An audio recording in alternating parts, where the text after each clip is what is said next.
اقرا سے نکلنا دشوار ہو گیا تھا۔ شہر کی ناکہ بندی کر لی گئی تھی۔ ایک لڑکی کا قتل اور ایک جاسوس کا فرار معمولی سی واردات نہیں تھی۔ نکلنا رات کو ہی تھا۔ ان دونوں نے یہ طے کیا کہ اکٹھے نکلیں گے، اور دونوں میں سے کوئی پکڑا گیا یا دونوں پکڑے گئے تو اور جو کچھ بھی کہیں یہ نہیں بتائیں گے کہ رحیم کی لاش کہاں ہے یا وہ مارا گیا ہے۔ اگلا مسئلہ گھوڑوں کا تھا۔ عمران رضا کو اس جگہ لے گیا جہاں 8 گھوڑے بندھے ہوئے تھے، مگر دور سے دیکھا کہ محافظوں میں سے ایک وہاں ٹہل رہا تھا۔ عمران رضا کو ایک جگہ چھپا کر آگے گیا اور اس سنتری کے پاس چلا گیا۔ اس سے پوچھا کہ آج اسے پہرا دینے کی کیا ضرورت پیش آ گئی ہے۔ سنتری عمران کو جان گنتھر کے نام سے اچھی طرح جانتا تھا اور بڑے پادری کے خصوصی خادم کی حیثیت سے اس کا احترام بھی کرتا تھا۔ اس نے عمران کو بتایا کہ آج ایک مسلمان جاسوس پکڑا گیا تھا، وہ کسی لڑکی کو قتل کر کے فرار ہو گیا ہے، اس لیے حکم آیا ہے کہ ہوشیار رہا جائے۔ اس سنتری کی موجودگی میں گھوڑے کھولنا ممکن نہیں تھا۔ عمران نے اسے باتوں میں لگا لیا اور پیچھے ہو کر اس کی گردن بازو کے گھیرے میں لے لی۔ سنتری کا دم گھٹنے لگا۔ عمران نے اس کے پہلو سے خنجر نما تلوار کھینچ لی اور اس کے پیٹ میں گھونپ دی۔ مرنے تک اس کی گردن بازو کے شکنجے میں دبائی رکھی۔ اسے مار کر عمران نے رضا کو بلا لیا، 2 گھوڑوں پر زینے ڈالیں اور سوار ہو گئے۔ گرجے کے باقی محافظ کمرے میں کہیں سوئے ہوئے تھے۔ عمران اور رضا چل پڑے۔ شہر سے نکلنے کے کئی راستے تھے۔ وہ ایک طرف چل پڑے اور شہر سے نکل گئے۔ اچانک وہ گھیرے میں آ گئے اور انہیں للکارا گیا۔ ہم شہری ہیں دوستو، عمران نے کہا، ہم بھی تمہاری طرح ڈیوٹی دے رہے ہیں۔ 3-4 مشعلیں جل اٹھیں جن کی روشنی میں انہوں نے دیکھا کہ وہاں گھڑ سواروں کا ایک دستہ تھا جو ادھر ادھر پھیلا ہوا تھا۔ تب انہیں احساس ہوا کہ شہر کی ناکہ بندی ہو چکی ہے۔ عمران نے اپنے کپڑے نہیں دیکھے تھے، اس کے کپڑوں پر سنتری کا خون تھا۔ مشعل کی روشنی میں یہ خون صلیبی سواروں کو نظر آ گیا۔ اس سے پوچھا گیا کہ یہ خون کس کا ہے تو عمران نے لگام کو جھٹکا دے کر گھوڑے کو ایڑ لگا دی۔ رضا نے بھی ایسا ہی کیا مگر اس نے ذرا دیر کر دی۔ عمران نکل گیا، رضا گھیرے میں آ گیا۔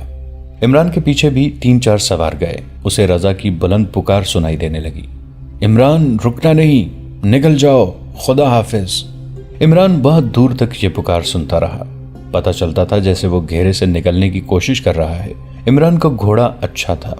اس کے دائیں بائیں سے تیر گزرنے لگے لیکن وہ تعقب کرنے والوں کو پیچھے ہی پیچھے چھوڑتا چلا گیا۔ وہ راستے سے واقف تھا۔ اس نے کرک کا رخ اختیار کر لیا۔ گھوڑا بدلنے کی ضرورت تھی۔ جب صبح کی روشنی سفید ہو رہی تھی اس کا گھوڑا دوڑنے کے قابل نہیں رہا تھا۔ اس نے پانی کی تلاش کرنے کی کوشش ہی نہ کی۔ آگے ریتلی چٹانوں کا علاقہ آ گیا۔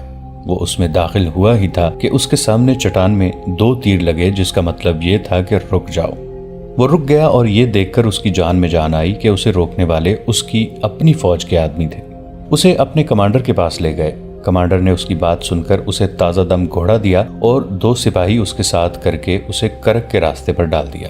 اس نے خود ہی کہا تھا کہ وہ نور الدین زنگی سے مل کر قاہرہ جائے گا۔ اقرا سے جو خبر لایا تھا وہ زنگی تک بھی پہنچنی چاہیے تھی۔ عمران جب کرک کے قلعے میں نور الدین زنگی کے سامنے بیٹھا اپنی کہانی سنا رہا تھا، زنگی اسے ایسی نظروں سے دیکھ رہے تھے جیسے اس خوبرو جوان کو دل میں بٹھا لینا چاہتے ہوں۔ انہوں نے اٹھ کر بےتابی سے عمران کو سینے سے لگا لیا اور اس کے دونوں گال چوم کر پیچھے ہٹ گئے۔ انہوں نے اپنی تلوار نیام سے نکالی اور پھر نیام میں ڈال کر نیام کو چوما۔ اسے دونوں ہاتھوں پر رکھ کر عمران سے کہا، اس وقت جب صلیب ایک خوفناک گدھ کی طرح چاند ستارے پر منڈلا رہی ہے، ایک مسلمان اپنے مسلمان بھائی کو تلوار سے بڑھ کر اور کوئی تحفہ نہیں دے سکتا۔ تم بغداد میں کہو، دمشق میں کہو، کہیں بھی کہو، میں تمہیں ایک محل دے سکتا ہوں۔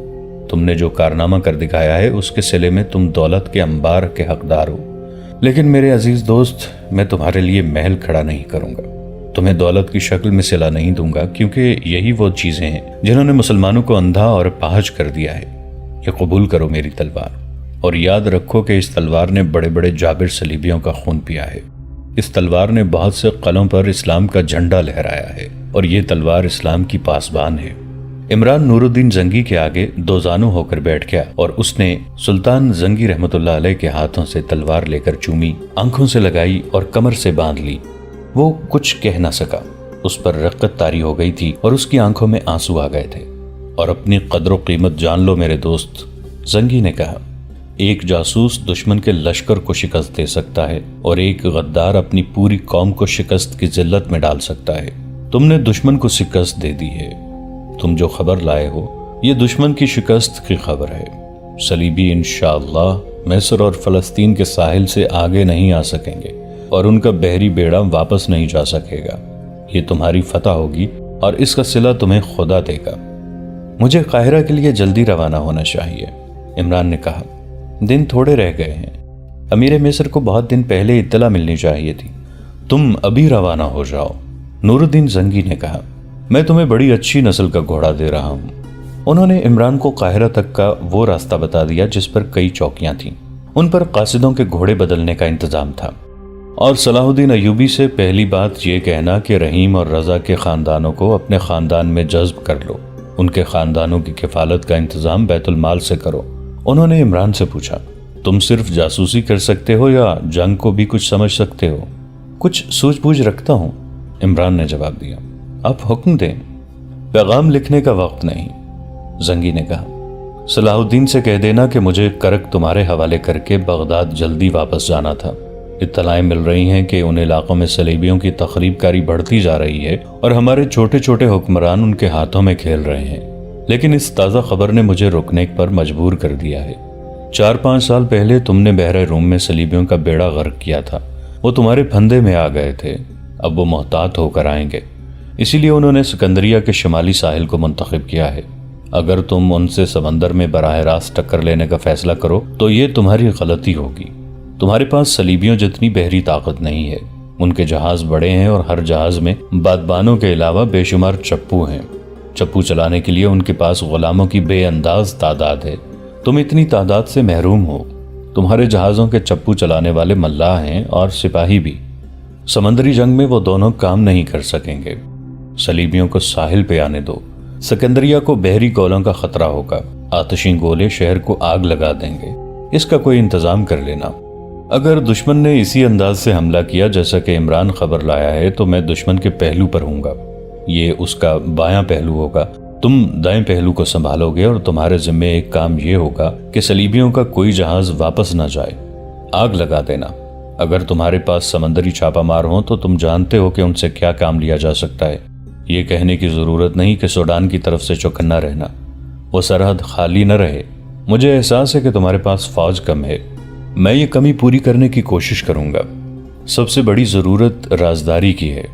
رازداری کی خاطر میں یہ پیغام تحریری نہیں بھیج رہا، فتح کی صورت میں کرک فوج کے حوالے کر کے بغداد چلا جاؤں گا۔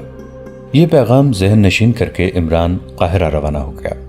صلیبیوں کے سن 1174 عیسوی کے ابتدائی دن تھے جب علی بن سفیان نے صلاح الدین ایوبی کو اطلاع دی کہ اکرا میں ایک جاسوس شہید ہو گیا ہے اور دوسرا پکڑا گیا ہے اور ان کا کمانڈر عمران واپس آ گیا ہے، تو یہ جان لینے کے باوجود کہ عمران بڑا ہی قیمتی راز لایا ہے، سلطان ایوبی بھج سے گئے۔ انہوں نے علی بن سفیان کے ساتھ چند ایک باتیں کر کے عمران کو اندر بلایا اور اٹھ کر اسے گلے لگا لیا، پھر کہا، پہلے مجھے یہ بتاؤ کہ تمہارا ایک ساتھی شہید کس طرح ہوا ہے اور دوسرا پکڑا کس طرح گیا ہے۔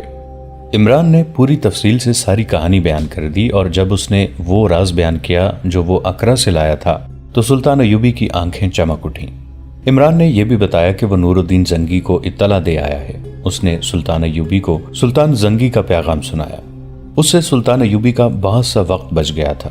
انہوں نے پہلا کام یہ کیا کہ رحیم اور رضا کے خاندانوں کے لیے وظیفہ مقرر کیا اور ان خاندانوں کے متعلق معلومات پیش کرنے کو کہا تاکہ اس کے متعلق ان کی مزید مدد کی جا سکے۔ اس کے بعد انہوں نے عمران سے بہت سی باتیں پوچھی۔ عمران نے انہیں بتایا کہ صلیبیوں کا بحری بیڑا 4-5 سال پہلے کی نسبت زیادہ ہوگا۔ حملہ 1 ماہ کے اندر اندر ہوگا۔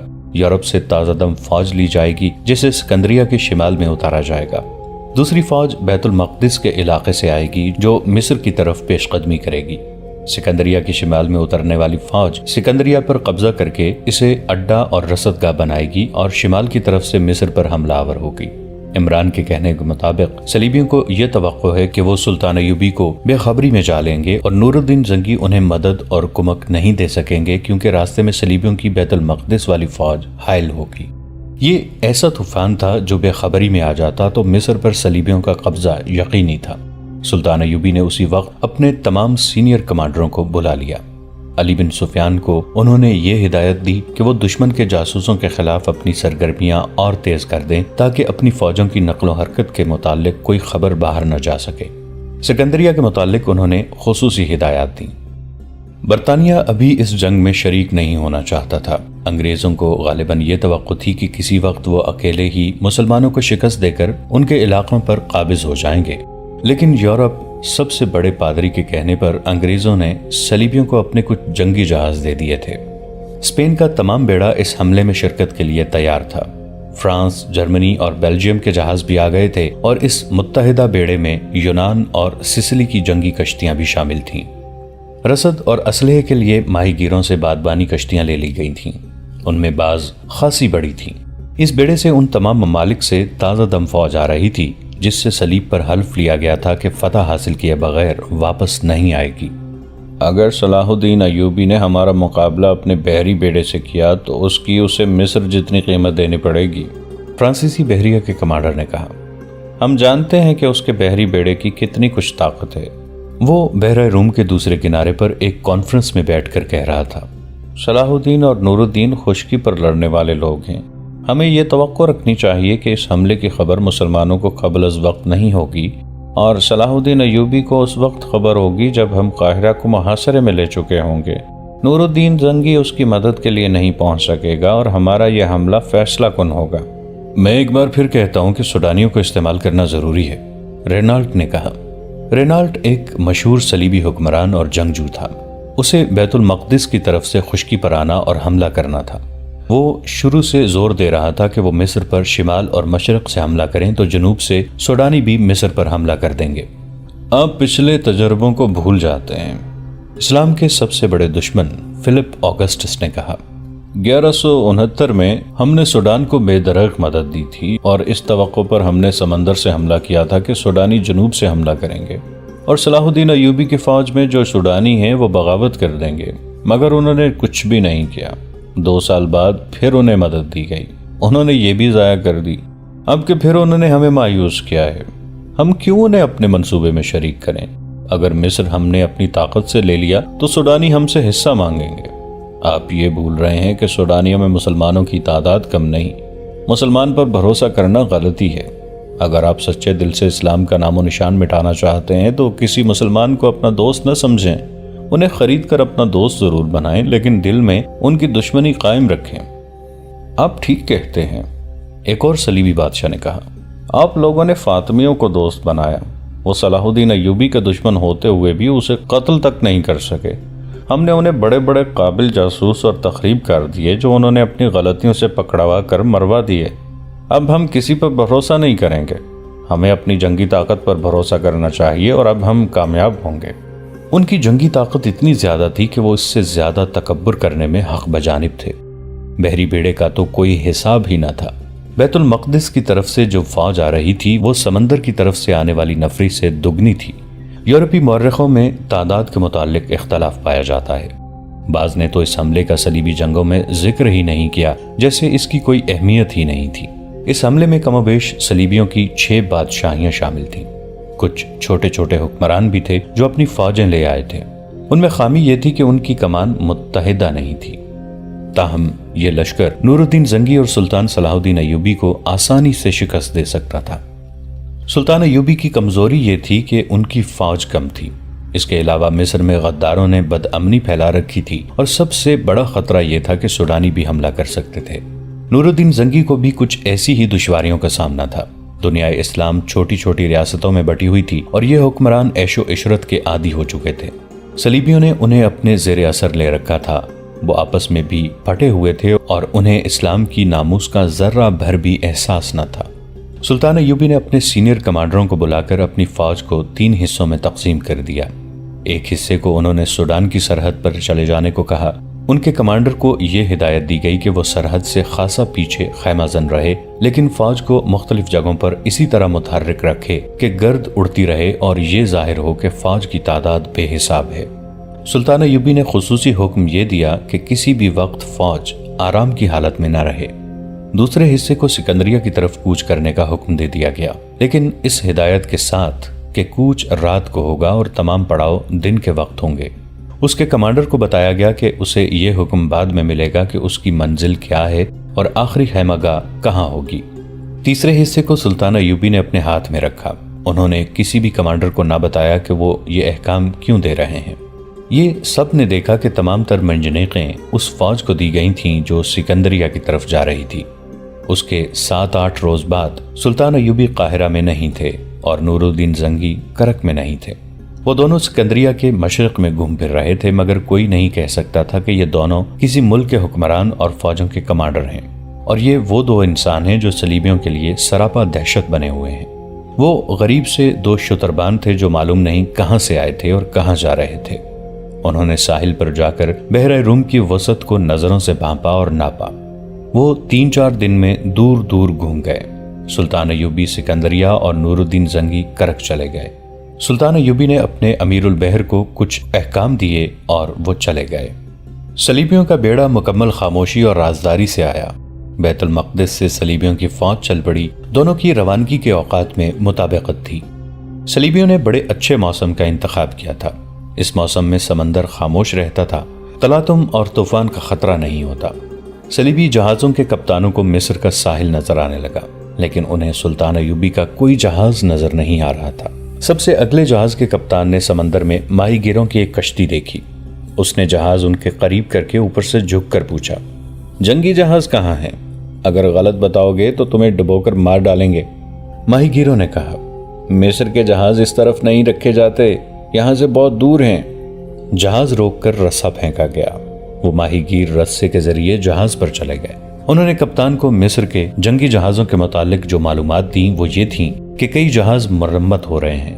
جو جہاز اچھی حالت میں ہیں وہ اتنی دور ہیں کہ سکندریہ تک پہنچتے 2 دن لیں گے، کیونکہ بادبانوں اور چپڑوں کے لحاظ سے وہ کمزور اور کم رفتار ہیں۔ ماہی گیر نے جو سب سے زیادہ قیمتی بات بتائی وہ یہ تھی کہ چونکہ سلطان ایوبی بحریہ کی طرف توجہ نہیں دیتے، اس لیے جنگی ملاح عیش و عشرت میں پڑے رہتے ہیں۔ ساحل کے ساتھ جو دیہات ہیں وہاں چلے جاتے ہیں، ماہی گیروں سے مچھلیاں چھین لیتے ہیں۔ صلیبی بحریہ کے رہنما کے لیے یہ معلومات خوشخبری سے کم نہ تھیں۔ اس نے اپنا جہاز روک لیا اور ایک کشتی کے ذریعے اس بیڑے کے کمانڈر کے جہاز تک گیا۔ اس نے یہ معلومات دیں جو اس نے ان 2 ماہی گیروں سے لی تھیں۔ ان کے لیے میدان صاف تھا۔ کمانڈر نے بیڑے کو وہیں روک لیا۔ وہ شام کے بعد اندھیرے میں ساحل تک پہنچنا چاہتا تھا۔ اسے وہ جگہ بتا دی گئی جہاں ساحل کے ساتھ پانی اتنا گہرا تھا کہ جہاز ریت میں پھنسے بغیر ساحل تک آ سکتے تھے۔ وہاں فوج کو آسانی سے اتارا جا سکتا تھا۔ سکندریہ کی بندرگاہ سے ایک کشتی کھلے سمندر کی طرف چلی گئی جو بظاہر ماہی گیروں کی تھی۔ ابھی سورج غروب نہیں ہوا تھا جب یہ کشتی بیڑے تک پہنچ گئی۔ کم و بیش 250 جنگی جہاز سمندر میں دور دور تک بکھرے ہوئے تھے۔ ماہی گیر اپنی کشتی کو بیڑے کے درمیان لے گئے اور پوچھ کر کمانڈر کے جہاز تک پہنچ گئے۔ انہوں نے کمانڈر کو بتایا کہ اسکندریہ کے اندر کوئی فوج نہیں ہے، صرف شہری آبادی ہے اور مصری بیڑے کے جنگی جہاز یہاں سے بہت دور ہیں۔ یہ ماہی گیر مسلمانوں کے جاسوس تھے۔ رات کا پہلا پہر تھا جب اگلی صف کے جنگی جہاز ساحل کی طرف بڑھے۔ کسی دشواری کے بغیر ساحل پر لنگر انداز ہو گئے۔ پچھلی صف کے جہاز ان کے قریب عقب میں آئے اور لنگر ڈال دیے۔ تیسری صف بھی قریب آ گئی۔ فوج اتارنے کا انتظام غالباً یہ تھا کہ ہر ایک جہاز کو ساحل پر نہیں آنا تھا، بلکہ تمام جہازوں کو ساتھ ملا کر ان سے فوج کو گزر کر اترنا تھا۔ سکندریہ پر خاموشی سے حملہ کرنے کا فیصلہ کیا گیا۔ اطلاع کے مطابق وہاں فوج نہیں تھی، اس لیے قبضہ کرنا مشکل نہ تھا۔ اگلے جہازوں سے جو فوج اتری اسے سکندریہ میں داخل ہونے کا حکم دے دیا گیا اور سپاہیوں کو بتایا گیا کہ شہر ان کا اپنا ہے، کوئی مزاحمت نہیں ہوگی۔